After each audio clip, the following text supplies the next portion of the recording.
Assalamualaikum warahmatullahi wabarakatuh, anak-anak ustazah. Bagaimana kabarnya hari ini? Semoga selalu sehat dan tetap semangat ya. Baiklah, anak-anak ustazah, pada pagi hari ini kita akan melanjutkan pembelajaran kita yang kemarin, yaitu pembelajaran tema 5 tentang ekosistem, subtema 1, komponen ekosistem, pembelajaran 5 dan 6. Baik, sebelum kita mulai pembelajaran, silakan anak-anak ustazah keluarkan buku dan modulnya, dan kita bersiap-siap untuk berdoa agar pembelajaran kita pada pagi hari ini mendapat berkah dari Allah Subhanahu wa Ta'ala. Bismillahirrahmanirrahim. Raditu billahi rabbah wa bil islami dina wa bi Muhammadin nabiyya wa rasulah. Rabbi zidni ilman warzuqni fahman. Amin.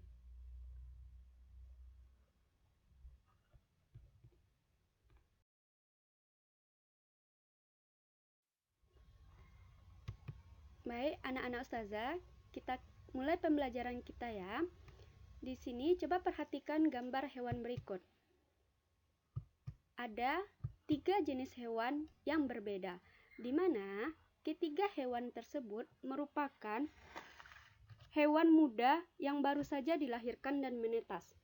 Setiap hewan memiliki cara tersendiri dalam proses perkembangbiakannya.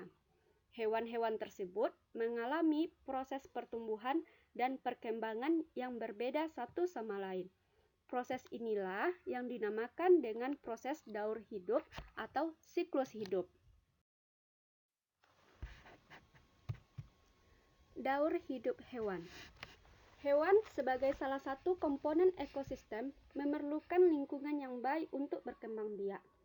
Perubahan ekosistem dapat memengaruhi perkembangbiakannya. Setiap hewan mengalami tahapan perkembangan tersendiri dan khas.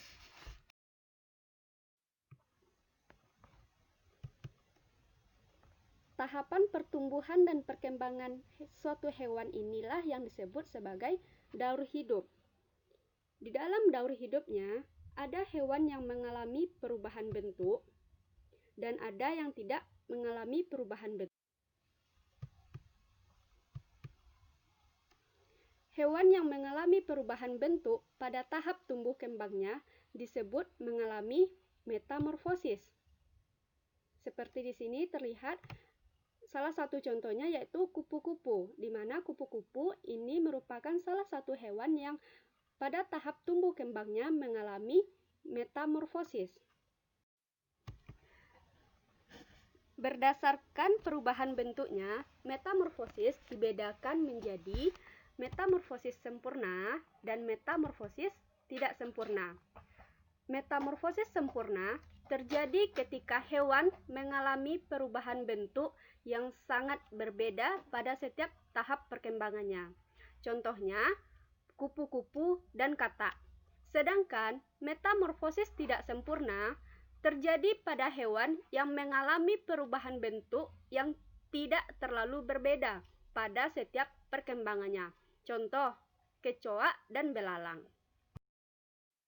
Mari kita lihat metamorfosis kupu-kupu. Kupu-kupu berkembang biak dengan cara bertelur. Lalu, telur menetas menjadi ulat atau larva yang aktif mencari makanan. Setelah cukup mendapatkan makanan, ulat berubah menjadi kepompong yang tidak bergerak dan melekat pada bagian pohon. Kepompong merupakan masa istirahat sebagai persiapan menjadi kupu-kupu dewasa. Sehingga akhirnya menjadi kupu-kupu dewasa. Inilah proses metamorfosis dari kupu-kupu. Baik, selanjutnya mari kita lihat metamorfosis kecoa. Kecoa berkembang biak dengan cara bertelur. Telur kecoa menetas lalu berubah menjadi kecoa muda atau yang disebut juga sebagai nimfa. Nimfa mengalami beberapa kali pergantian kulit sebelum menjadi kecoa dewasa. Pergantian kulit ini biasanya disebut dengan nama ekdisis. Nah, jadi inilah proses metamorfosis kecoa dari mulai telur sampai menjadi kecoa dewasa. Selain serangga dan katak, hewan lain mengalami daur hidup tanpa metamorfosis atau tanpa mengalami perubahan bentuk. Contoh jenis hewan yang tidak mengalami metamorfosis adalah ikan dan kadal. Ikan hidup di air dan berkembang biak dengan cara bertelur. Telur ikan menetas lalu menjadi ikan muda, kemudian menjadi ikan dewasa. Bentuk ikan muda dan ikan dewasa tidak banyak mengalami perubahan. Demikian juga dengan kadal. Setelah bertelur, telur kadal akan menetas dan muncullah kadal muda. Seiring dengan waktu, kadal muda tumbuh dan berkembang menjadi kadal dewasa yang siap bertelur kembali setelah melakukan perkawinan dengan kadal dewasa lain. Nah, anak-anak ustazah, pada pembelajaran sebelumnya kita sudah mengetahui jenis-jenis ekosistem. Sekarang, mari kita perhatikan dua ekosistem berikut ini. Kedua ekosistem berikut ini begitu berbeda, di mana pada ekosistem yang pertama itu terdapat komponen biotik meliputi hewan sapi, capung, burung, katak, kura-kura, dan ikan.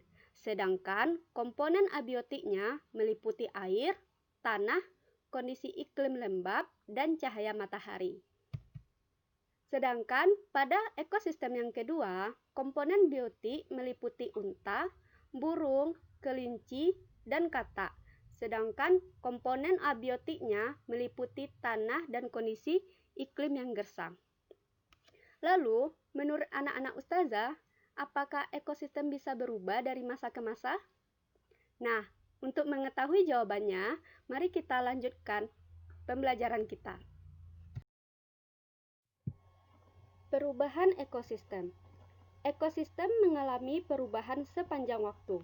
Komponen-komponen di dalam ekosistem dapat mengalami peningkatan maupun penurunan jumlah. Misal, pada saat musim hujan, sebuah kebun akan mendapatkan lebih banyak air hujan daripada saat musim kemarau. Tanaman tumbuh dengan baik. Tikus-tikus juga mendapatkan makanan lebih banyak daripada biasanya. Kondisi ini akan meningkatkan populasi tikus tanah di kebun tersebut. Peningkatan jumlah tikus tanah akan mengakibatkan meningkatnya jumlah populasi ular tanah. Peningkatan ini disebabkan ular tanah mendapatkan banyak makanan berupa tikus tanah pada musim itu. Sedangkan pada musim kemarau, air hujan yang turun di kebun tersebut tentu berkurang. Tanaman tumbuh lebih lambat. Makanan yang dihasilkannya juga lebih sedikit. Keadaan ini akan mengakibatkan menurunnya populasi tikus tanah. Akibatnya, populasi ular tanah pun akan berkurang karena sumber makanannya pada musim itu juga berkurang. Nah, ekosistem ini mengalami perubahan baik secara alami maupun karena kegiatan manusia. Perubahan musim seperti dijelaskan tadi merupakan salah satu contoh perubahan alami. Selain musim, hal yang termasuk faktor perubahan alami adalah seperti bencana alam. Biasanya bencana alam yang kita ketahui seperti gunung meletus, gempa bumi, tanah longsor, kebakaran hutan, tsunami, ataupun banjir. Selain secara alami, ternyata perubahan ekosistem juga bisa diakibatkan oleh kegiatan manusia, di mana manusia melakukan berbagai kegiatan untuk memenuhi kebutuhan hidupnya. Kegiatan manusia yang dapat mengubah ekosistem diantaranya pembukaan lahan hutan, di mana pembukaan lahan hutan untuk dijadikan sawah dan perkebunan akan mengubah ekosistem yang ada di dalam hutan tersebut. Selain itu, kegiatan manusia yang juga dapat mengubah ekosistem yang lainnya yaitu pencemaran lingkungan, di mana pencemaran lingkungan dapat mengubah ekosistem yang ada di lingkungan tersebut, sehingga ekosistem tidak lagi seperti sebelumnya karena sudah dicemari oleh kegiatan manusia. Jadi, anak-anak ustazah biasakan untuk menjaga lingkungan, sehingga ekosistem yang ada di lingkungan tersebut tidak tercemar. Baik anak-anak ustazah, demikianlah pembelajaran kita pada pagi hari ini tentang daur hidup hewan dan perubahan ekosistem. Semoga apa yang kita pelajari hari ini dapat anak-anak ustazah pahami dan bernilai pahala di sisi Allah Subhanahu wa Ta'ala. Amin. Tetap jaga kesehatan dan tetap semangat ya. Tetap jadi anak yang baik. Syukran jazakillah semuanya. Wassalamualaikum warahmatullahi wabarakatuh.